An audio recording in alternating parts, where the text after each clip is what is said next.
All right, is Zoom working? All right, appreciate everybody for joining us for Coach Franklin's weekly press conference. We'll start with an opening statement from Coach, and then we'll do some questions from Zoom and the room. Thanks. So first of all, appreciate everybody being here, especially the people that are here in person. Really appreciate you guys covering Penn State football. Couple things. I think the first thing I want to say is, and I think you guys know this, but we have 14 players that we recruited that have come early, and this is the first time we've done this. They're basically here taking everything in, not really contributing a whole lot, but just sitting in meetings, watching practice. We talked about it with the Leadership Council ahead of time, and they were in support of it. And those guys have done a really good job being respectful of the veterans and the program and not creating a distraction, which was a long conversation ahead of time. But that's been really good. The only negative, and the reason I bring it up, is we got a couple guys from Florida who have never seen snow before, ever in their life. And I'm telling them, like we got significant snow right now. And I'm saying, like, we haven't had snow like this in 2 years. Like, I struggled getting to work this morning, and I never struggled driving in the snow. But they're looking at me like, sure, Franklin, like the recruiting speech, like we don't get a whole lot of snow. But literally, they're looking out there, and they're like, not only have I never seen snow before, but not this much. But it's been really cool having these guys here. I think it's been a positive. I think it'll really pay dividends for us and for them down the road. Just learning our culture, how we operate. They'll get to spring ball practices. They'll be way ahead. So ton of reasons that we did it. More importantly than all that, I just wanted to make a comment about obviously the tragedy in New Orleans. And our thoughts and prayers and support goes out to the families and the victims that were involved. Terrible thing for that city, for those families, for our country. It's sad in so many ways. So our thoughts and feelings from Penn State football go out to everybody that was impacted by that. Want to take a minute of a pause right there because you hate to just jump into the next topic after that. But we're expecting a large crowd in Miami. I thought last week, especially under the circumstances, like I don't think people understand when you're playing SMU at home and you're filling up a 107,000 seat stadium with pretty much all of your own fans. SMU small private school, that was impressive. That was a great home environment. And then the very next week on a short notice, you got to travel again. I'm talking about for our fans to travel again. And I thought last week's support was awesome. I got to give Boise credit too. I thought they did a great job. The energy in there was really good. But here we are again, and this is the challenge of the playoffs. But our fans have been great. Our fans are special. We recognize that, and we're expecting a huge crowd in Miami. And I challenge everybody to wear white and white out energy. We want that place rocking. Probably more hoodies than T-shirts from what I've heard on the weather report. But we need that place rocking, and we appreciate the support that we always get. Couple other things that I did want to cover with you guys. We did not submit, and I want to say this to you guys because it affects your job. We did not submit the availability report in the Boise game, and the reason why, and again, I know that impacts you guys doing your job, but the reason why is the college football playoff. It's not a requirement. And what happened the week before is SMU did not do one, and we did. So until this is a consistent mandate across college football, it doesn't make a whole lot of sense for us to do one when they're not. So just so you guys know, I want you to understand that was the reason behind that. So kind of getting into this game, Notre Dame, Marcus Freeman, I've known and followed Marcus for a long time. I think you guys know Jared Parker. Jared was on the staff there. Jared was with us. Jared and Marcus are really good friends. Heard a ton of good things about Marcus, from Jared. Watched his career for a while, obviously, being promoted there and getting a job like Notre Dame, and has done a great job, has really run with it. I think in a lot of ways they're built similar to us. You look at their turnover ratio numbers, you look at their explosive play, defense in terms of defending and limiting explosive plays. You look at the middle eight. They're built in a lot of ways that I think we are in terms of emphasizing the statistics that matter. And they do a great job of not beating themselves, which I think is a really important thing in college football. It starts with that, and then you kind of go from there and play to your strengths and things like that. But I think they do a really good job of those things. Obviously, the quarterback's production jumps out at you. Total production has impacted the game, specifically as a runner and a big-bodied guy. But also can make plays in the passing game. Their running backs, we think, are legit. They got a massive offensive line. Defensively, when you talk about them on the defensive side of the ball, Al Golden, who's one of us, he's a Penn Stater. I've known Al for a long time, been a head coach, been in the NFL. He's doing a great job with their defense. Again, very sound, very aggressive, very disruptive. I think they're do a really good job on the back half as well. His blitz packages are challenging. A lot of stuff I think that he's done over his career as a defensive coordinator, but also time in the NFL in terms of attacking the quarterback. They do a really good job.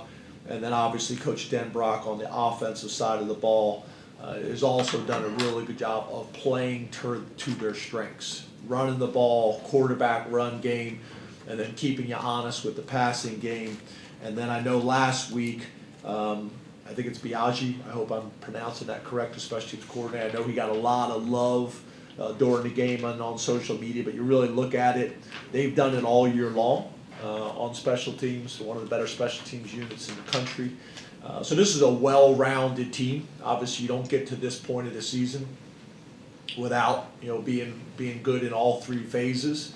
So far, got a ton of respect for what we've seen on film and what we've studied, and we got a lot of work to do. So excited about the opportunity and open it up to questions. Let's go to Rich Garcella on Zoom, followed by Johnny McGonigal.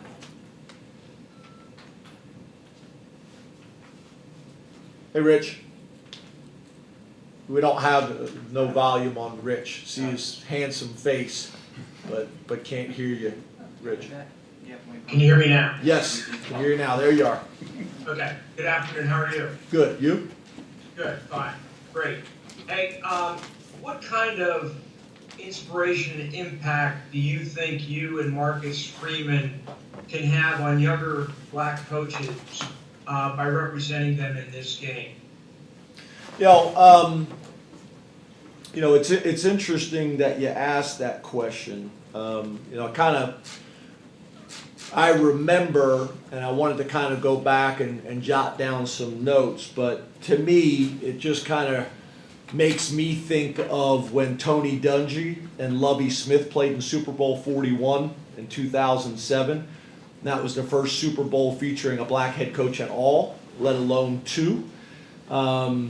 Obviously Dungy became the first black coach to win a Super Bowl, which was significant. I remember thinking that as a coach, how significant that was, in the profession, and how significant that was for young coaches coming up in the profession to see those guys in that role. I also remember, I was the offensive coordinator at Kansas State at the time, and working for an African-American coach in Ron Prince. And then I also remember at that time, there was a lot of conversations about, will this impact the profession? Will this impact opportunities, for guys, earned opportunities for guys? And at that time, there was 6 coaches, African American coaches out of 127 schools at that time, 127 schools. And, I think if you look at it, it was Sylvester Croom, Carl Durrell, Turner Gill, Randy Shannon, Ron Prince, who I coached for at the time. It was myself, and it's interesting, on that staff, it was myself and Raheem Morris, who was Shola's godfather. And Raheem's now the head coach of the Atlanta Falcons. Ricky Ronnie was the offensive GA, who's the head coach at Old Dominion. Scott Frost was the defensive GA, who's the head coach now again at Central Florida. Really, really good staff. And then I don't know if I mentioned Tyrone Willingham was the other one. And there was conversations about how will this impact. And I look at it, since then there's an increase of 7%. There's 16 coaches now out of 134. And I know some people will say, well, that's not a huge increase, but it is an increase. So, at the end of the day, does this create opportunities for more guys to get in front of athletic directors? Does this create opportunities for search firms? I hope so. I think at the end of the day, you just want an opportunity, and you want to be able to earn it through your work and through your actions. We'll see. I take a lot of pride in it. I think you guys know there's been some conversations in the past. I kept private for a long time, and I take a lot of pride in it. I'm honored. I'm honored to be able to compete against Marcus. I'm honored to be able to compete against Notre Dame. Most importantly, I'm honored to represent Penn State and the young men in that locker room. And for me to sit here and say that it's not important and it's not significant would not be accurate. Would not be accurate. So all that's great, but at the end of the day, we got to find a way to beat a really good football team that's well coached. That's well coached.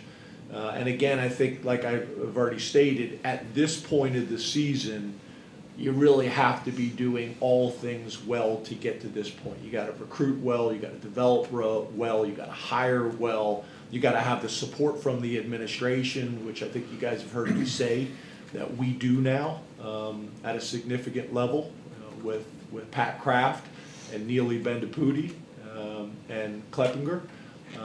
Before that, Matt Schuyler. And we have that, so pretty cool. So we got to be ready to go against a really good team, and we're taking advantage of each one of these days. Yesterday was our Sunday. Today is our Monday, so it's the off day for the players and the game plan day for the coaches. So we're a little bit ahead because we only had one extra day. Last week the schedule was a little bit different. We had a longer preparation period. I don't know why that is from a college football playoff perspective. You think it'd be the same for each one, but this one's a little bit shorter. So, looking forward to the opportunity. Long answer, I apologize. Let's go to Johnny McGonigal, followed by Audrey. Johnny?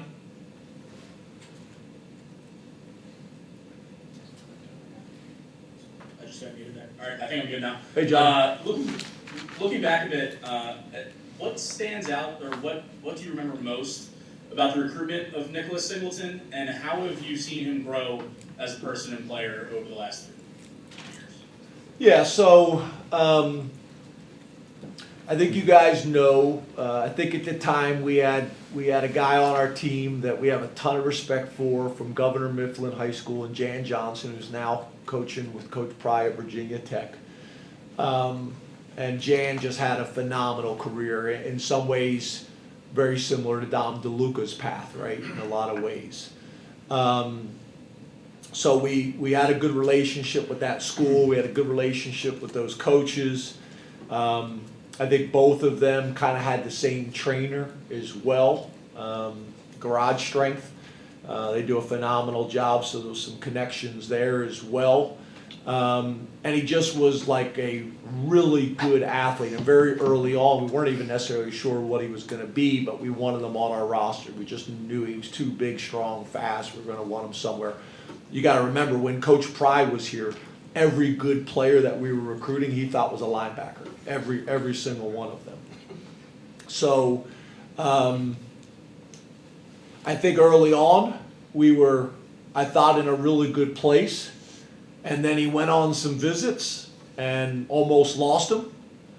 And then we're able to get him back, and had a great senior year, and has really just showed up here ready to contribute. He's a guy, I think, in a lot of ways, like a lot of guys say they want to play as freshmen, but he approached it that way. In the weight room, in terms of learning the offense, how he practiced. Got an awesome mom and dad. One of the best home visit meals we've had. Mom made oxtail. I don't know if you guys know, Coach Troutwine's lost over 100 pounds since his playing days, and he never eats anything. He packs his own food. Everything's organic, like even water. Like he won't drink certain water. I'm like, what are we talking about? Trout killed the oxtail. He was like crushing and going back for seconds and thirds, which I've never seen Trout like that. Got a great relationship with mom and dad and brother, to be honest with you, as well. And I think he's just another example of a local kid that has thrived here. He's crushing it academically, been great in the community. I think you guys have got to spend a lot of time around him. He's a man of few words, but he's a substance guy. And to me, that's what Penn State is about. We may not be the flashiest. It's funny. I even look at Notre Dame, and there's a lot of parallels between like Notre Dame and Penn State, and kind of same uniforms. And now Notre Dame's even got a ton of different uniforms and things like that. But to me, he's a Penn State guy in terms of just substance, right? And has maximized his career. I think obviously he's trying to decide what he's going to do, him and his family. Been a ton of conversations there. But he's been awesome. I think him and KRON have developed a really good relationship. But sometimes that's not always the case. It could be adversarial. They've been really good friends, both on and off the field. I think they're complementary pieces to each other. But he's doing great. He's thriving. Obviously, we love him back, but if he decides to come out, we'll fight like heck to get him drafted as high as possible. I know it's really important for him to go play well in this game this week to keep this season going and to keep this team together. We've got 65 plays left on offense, defense, 24 plays on special teams. That's how we're approaching it. And Nick's been a leader like that. So, big fan of Nick and his mom and dad and Governor Mifflin High School and how he's kind of handled his whole Penn State career. If it was just about Penn State and being greedy, I'd love him back, but I ultimately want him to do what's best for him. More times than not, it's going to be what's best for everybody. Let's go to Audrey Snyder, followed by Adam Rittenberg. Hey James, how are you? Hey Audrey, how are you? I'm good, thank you. I wanted to ask about Abdul Carter. How do you think he's kind of progressing this week, and do you anticipate him being available on Thursday? Yeah, he's doing great. His attitude is great. His mentality's been really good. We'll see, but I think he's taken the right approach and mentality, and it's going to come down to how he feels and how much practice he's able to get during the week. At this point, I don't think there's anything that is stopping him from playing, but it's going to come down to how is he able to play, and we'll see. But his mentality is great. He's got a big smile on his face. I think he's excited about this week. But it's too early to say at this stage. And as you guys know, I don't usually talk about these things a whole lot. I get where we're at. This is an important piece and storyline. But Abdul's going about things the right way, and we'll see how this thing plays out. We'll go to Adam Rittenberg and then Mark Brennan. Hey, James. Hey, Good to Adam. see you. Well, Adam, where are you? Because everybody else I've known so far, they sit in the same room. Where is this? yeah, I'm at home. This is the home office, so very similar place to normal. Home office, basement, up on the normal floor. You in New York? Normal floor. Okay. Normal floor. So Awesome. yeah, we'll have to have you over for dinner sometime. The picture over your left shoulder, is that something significant that I should know? Is that something a family member made? What is that? Oh, the left. I actually don't even know that picture. My kids got me that picture. They didn't do it, and I get a lot of comments on the upside down world map on the other side. So What's the rationale for that? no rationale, James. I don't put a lot of thought into this, but maybe I should. And the degree? That's my degree from Northwestern, and proudly display it there. I love it. Okay, all right, let's go. Yeah, right. You've been through the almost the full season with Andy, and I'm just wondering, he's obviously a really creative guy. How do you manage, or maybe just overall approach that creativeness that he brings to the offense with maybe some times where, hey, let's just run the ball, let's do something straightforward, this is working. How do you kind of balance those two things, given who he is and why you hired him? Well, a couple things. Number one, I kind of manage it like the same way I've always managed it. I think as an offensive coordinator, as a defensive coordinator, I may say to Tom Allen, hey, let's make him earn it here. It's a 3rd and long, trying to decide on the headset, whether we're going to go after him or play more coverage.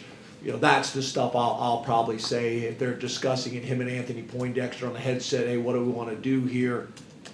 And I may jump in there and say, hey, I agree with Dex, let's go after him here, or let's make him earn it. And then the same thing on offense where, there's times where maybe we hadn't taken a shot in a while, and I think we need to loosen them up and be aggressive. Or we're at midfield and we're in 2-down territory, and I'm saying, hey, you got 2 downs here, so call this 3rd down as if you got 2, if you're going to go for it on 4th down type of deal. So allow us to be aggressive there and take a shot, or just pick up the 1st down. So it's more things like that. It's governing the big picture. We need to run the ball here. We need to milk the clock. We're ahead by 3 scores or 2 scores, and we want to run the ball here and manage the clock as much as possible. It's interesting, the creativity we want, and that's a big reason why he's here. The explosive plays, which are typically tied to the creative plays. It's funny though, last week we ran the toss where Ty Warren tossed it to Drew, and tried to take a shot down the field. And everybody thought that was a bad decision, according to Chris Peterson and Greg Kincaid. They sent that to me because it didn't work, right? When it works, everybody thinks it's the great decision. The double pass to Tyler Warren to throw back. If that didn't work against USC, it was, oh my God, they tried to get too cute, right? For us, we work at these things. We want to be aggressive. We want it to be just part of our identity. This is what we do. And I think it creates a lot more headaches for the defensive coordinator and the defensive staff that's trying to prepare for these things. And at the end of the day, it's about execution. You got to rep it enough that the guys know what to do. So, like, for example, it's not always going to play out the way you repped it in practice. So have you repped it enough that when the ball's supposed to go here and that's not open and it's been open every single time in practice, have you given them the look where, okay, that's covered, and what's our answer right here? Are we throwing the ball away? Is there an outlet? Are we trying to get back to the line of scrimmage? Whatever it may be. I think that's the important thing is we want the creativity. We want the explosive plays. That's probably the biggest difference in our offense this year is the explosive plays, which is a big reason why he's here. But those are also tied to the creativity and also all the things that you got to try to prepare for during a week. right? So it's all of that. And for me, it's just, either pushing Tom and Stig and Andy to be more aggressive when I think we need to, or when there's times that we need to be a little bit more conservative. That's kind of how I see it. And during the week, we'll have some discussions, or during practice, I'll see some things, or we'll discuss some things, and I'll give some feedback. But I want us to be aggressive. I want Tom to call the game aggressively. I want Stig to call the game aggressively. And I want Andy to call the game aggressively and creatively. Let's go over here on the right to Mark, and then John. James, Max Granville could have been one of those 14 guys walking around in a 00 jersey, but instead it looked like you were actually doing some of the same things you do with Abdul, with him out there. Can you talk about the strides he's made and how impressive that's been for a young kid who enrolled early? Yeah, so Max is obviously a defensive end for us and has played defensive end this year. But in our third down package, to your point, he backs up Abdul. So when we lost Abdul, he's the next guy in that role. And I think it speaks a lot about our excitement about Max. Max, if you looked at him, from a recruiting standpoint, was highly, highly productive as like a 3-4 outside linebacker, dropping, intercepting, rushing the passer, doing a ton of different things. And to me, we have thrived with those types of guys. You look at Chop, right? You look at Micah Parsons. It's funny, a lot of times in the recruiting game, guys try to use whether you're a 3-4 outside linebacker or a 4-3 defensive end as an argument on why you should go one place or another. Chop was a 4-3 defensive end for us, is playing 3-4 outside linebacker in the NFL and thriving. Mike has now played defensive end and linebacker in the NFL, was a defensive end for us that last year when we lost him. We were going to do a ton of different things with him. You look at Jason Oway, another first-round draft choice. So, we looked at him as a guy like that could do a lot of different things within our defensive structure. And the reality is the more guys can do in terms of drop and be comfortable in coverage, pressure the quarterback off the back side or the front side, off the edge really, but then also have the size and physicality to hold up in the run. Max is 250 pounds right now and looks great. So he's another one of those guys. I think Harvey's another one of these young guys that we're excited about as well. Malachi, we got a bunch of them. We continue to recruit them because they're just so valuable. That can impact the game and cause headaches for defensive coordinators, quarterbacks, and offensive tackles. So, we were able to play him a significant amount this year, but still save his red shirt. I'm pretty sensitive to that, especially under the new rules, being able to play in 4 games plus the whole postseason. So that can be a ton of football if you manage it the right way. And I think we did. There's some guys that we look back at that are 4th and 5th year seniors right now that maybe their freshman year played 2 reps in 2 or 3 games that burned their red shirt. We just want to make sure that we're managing that correctly. They all think they want to play as true freshmen, and then some of them, they get to the end of the year and they're like, well, I kind of wish I didn't based on how the reps played out, but you just never know with injuries and things like that. Let's go to John and then Bob. Hey, John. Hey, James, how are you? Good. So you talk a lot about the aggressiveness when it comes to 4th downs and when it comes to play calling. When did that change and become a priority for you, and what spurred that change? Yeah, it really hasn't changed a whole lot. I mean, if you go all the way back to Vanderbilt, we were doing those things there. I think some years you maybe do it more than others because maybe you're better at running the ball, you're better at short yardage situations, you're better on the offensive line.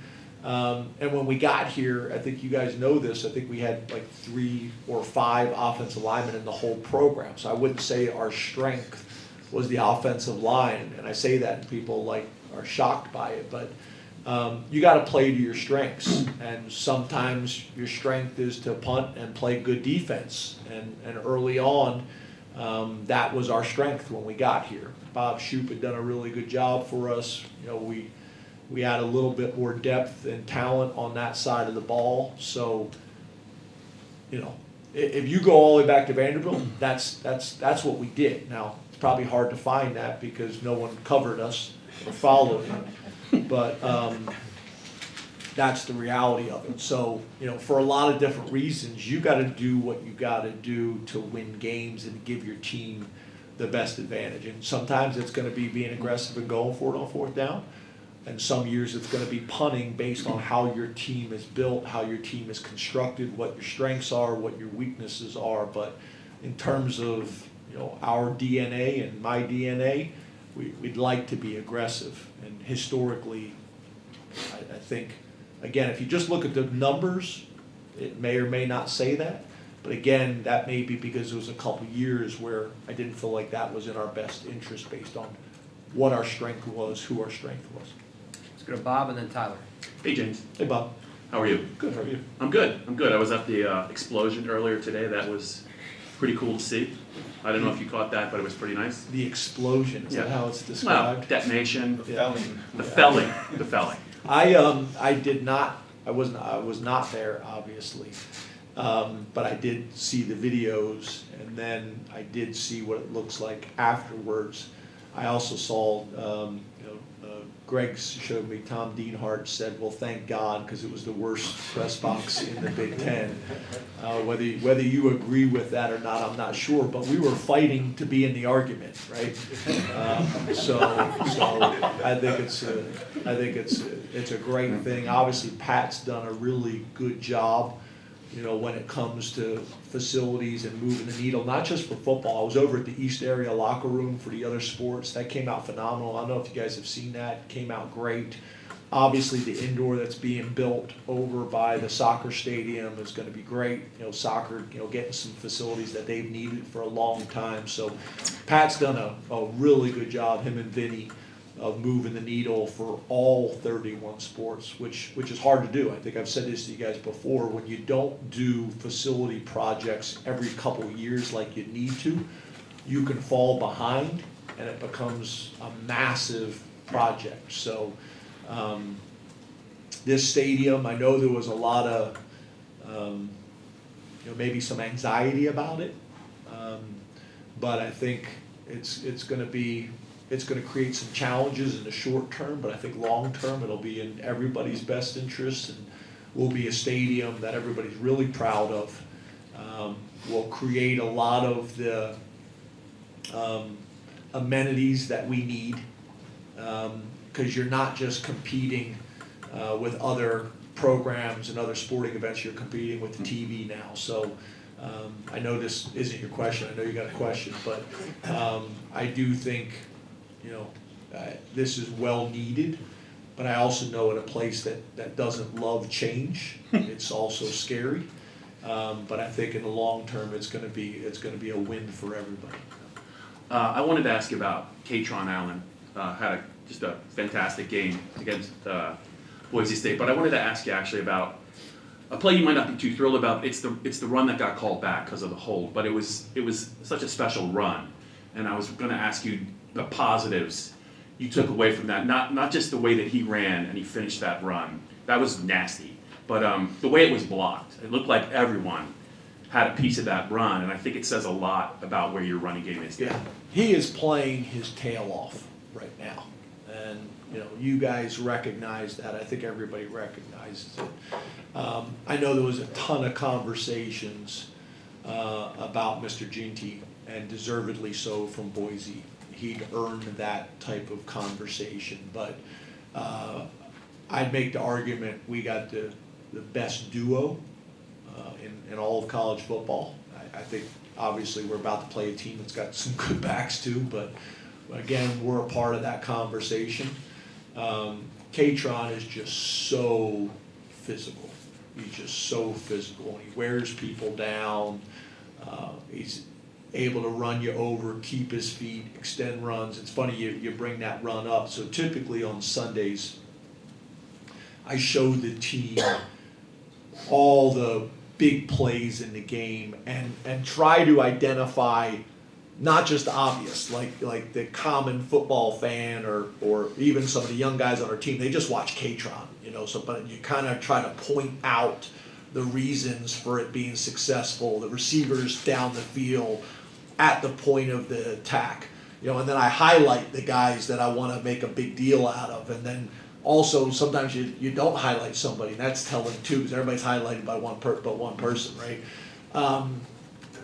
But I showed it, even though it was called back, I showed it because I thought it was such an impressive run. And he deserved his flowers in that moment, and so did the rest of the group. But yeah, I think he's running great. I think Coach Troutwine and Coach Howell deserve a ton of credit as well. Those players deserve a ton of credit. Andy obviously deserves a ton of credit, but a lot of people are spending time talking about Andy and Trout and Ty and the rest of those guys on that offensive line. They're just playing so well and so consistent and physical. And like we've talked about, run game travels. And at this point of the season, being able to run the ball, but then also you turn the tape on and you got Omari Evans running over your head and Ty Howell coming down with contested catches. I mean, Ty Howell, not Ty Howell. Ty Warren coming down with contested catches and making big plays. That's challenging. And Drew extending plays with his feet and also picking up first downs with his feet as well. I think the development of our wide receiver room is something that I don't think has been talked about enough. That is turned into a strength. And I know there was a ton of conversations coming into the year. You look at the year that Trey has had. We have felt like Trey's been able to have those years the last couple of years, but he's had injuries. Omari really coming on and playing to his superpower. Liam, Julian, you think about those catches Julian had against USC. We're not here without those, and I get it. They're not gaudy numbers, but you watch how Julian's blocking. Where are the explosive plays coming from? The receivers owning all of the responsibilities of being true wide receivers. And, some of these guys may have gaudy numbers in terms of catching, but their run game blocking and things like that is disgusting. And NFL people watch that and they see that. So real football people know what to look for. And I think Marcus Hagans and those wide receivers in that room have done a really good job of making plays at critical times, being explosive. I think they are getting better. Omari's play on the sideline I thought was a big time play last week. So I just think that's been probably, there hasn't been enough stories written, in my opinion, about that, because there sure was enough articles written about the opposite. And they have been a huge part of our season and our development. And again, at a time in college football and in society where maybe that's hard to do, in terms of every receiver wants 80 catches and 1,000 yards, but those guys are a big reason that we've won the games we've won, and that we're where we're at this point of the season. Because if you don't have it, those two running backs aren't getting the yards that they have because people are loading the box up. The fact that we've been able to get the ball down the field vertically to receivers and tight ends has had a huge impact on our running game as well.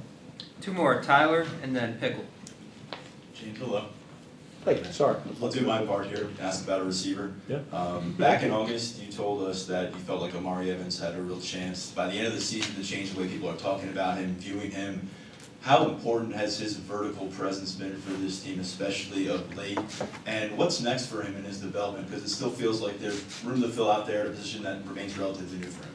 Yeah, you got to remember, Omari was a high school quarterback with a superpower, could run, came to camp and ran, back to the combine with Deion Sanders and Troy Apke, and you know, safety gets up from Penn State, runs 4.3, and yeah, who's this guy? This guy's fast. Like you know, Omari has a superpower, but he's starting to really learn and embrace all the other things that go with it. I mean, if he comes down, he made a great catch on that one down the sideline, and then when he hit the ground, wasn't able to finish it, but that play still scares people when you see it on tape, right? And he's gonna make those plays. So I'm proud of him. He is blocking. He's being physical. He's making plays vertically down the field, and I think we're using him in the right way. And as he continues to make plays, and his confidence is soaring right now, then you're going to see the other plays like the play out on the sideline. We jumped up and snatched it over the guy and then went down the sideline. The scary part is I don't think Omari's anywhere close to where he could be. I think as we continue to play this year, he's going to just keep getting better. I feel the same way about Trey. I feel the same way about Liam and a bunch of the other young wide receivers in that room. So that's exciting, right? And to me, you know, we talked a lot in the preseason about that question mark in that position, and we have felt like we've had the talent in that room, but it needed to be developed, and they needed to run with it, and they have. I also will give Julian credit because I do think coming into that room, he has brought some maturity into that room. He's brought competition into that room. You know, sometimes you're going into the transfer portal to fill a hole. Sometimes you're also going into the transfer portal to create more competition, to bring out some of the confidence and the personality and the competitiveness in the room that you need, and you got to embrace that. And I think Julian's done that in that way as well. He's brought, you know, his work ethic is second to none. And I think that has showed up as well. And I think it's helped the room. So to me, it's exciting because we're adding more pieces to that room, but we feel like the foundation is finally in a place where we can win at the highest level. And it's only going to get better. And those guys, again, they got more games this season, and they got more games in their future. And I think you're going to see a bunch of draft choices come out of that room, and I think there's going to be some surprises this year as well. So I think that's probably something that has not been talked about enough, is the development and the growth of our wide receiver room, and that's a credit to those kids, and that's a credit to the coaches. But I also think that's harder said than done. Tuning out all the outside noise and putting the team first, and they've done a great job. So I'm proud of them, and I'm happy for them. Last question on the left, Pickle. Coach, you talked. Hey, how you doing? Good. You talked earlier about whatever decision Nick makes, you guys will obviously support him. But how are you balancing, obviously, the reality of preparing for 2025 while you're obviously putting all the energy you have into finishing this season as you play later than you ever have before? Yeah, I talked to a buddy at another school that had a really good season, and they were saying that was a mistake that they made, is they put everything in to that season, rightfully so, but then a year later you're paying for that. You know, and that's the challenge. That's where having these staff sizes are so important, and trying to balance those two things constantly. We have kids on campus right now for official visits, right? So that is challenging. What we've been trying to do, and I've been talking about this with our team, it can be a real differentiator, and it can be a real superpower if you can compartmentalize, which is easier said than done. So what we've been trying to do, this week was harder, again, because we had less days, but the days before we get into the game week, we're trying to sit down and meet with as many guys as we possibly can about their futures, about NFL decisions, about their futures at Penn State, about NIL, about all these different things. Because the most important thing that we can do is retain our current roster for the future. But then you do that 2 days ago, and then I need them to put that on the back burner because we're in game week and there's no more talking about it. We're in game week, and that is easier said than done. It's hard for me at 52 years old now and been doing it for 30 years. And I'm asking 18, 19, 20, 21, 22-year-old kids to do it and their families as well. So to me, the programs that are able to do that are the most successful programs at this time of the year, because as we all know, the calendar does not reinforce that. The calendar does not support that. They're, in a lot of ways, they're in conflict of one another. So trying to get our guys to understand that, talking to the leadership council about it, talking to the captains about that. And then what I said yesterday after practice is, if you're struggling doing that, be honest with me and come into my office and talk to me. Like, I'd prefer not to, but if you're struggling doing that, come into my office and have a man-to-man conversation with me, and let's talk through it so I can understand where you're coming from. Or if you're a captain or you're on the leadership council and you know it's happening, come and tell me about it so we can address it and be as transparent and authentic about it as we possibly can. But I thought the last 2 weeks we've done a really good job of managing it, and we're going to have to continue doing that because, again, it is easier said than done. Thanks, Coach. Thanks, guys. Thanks, James.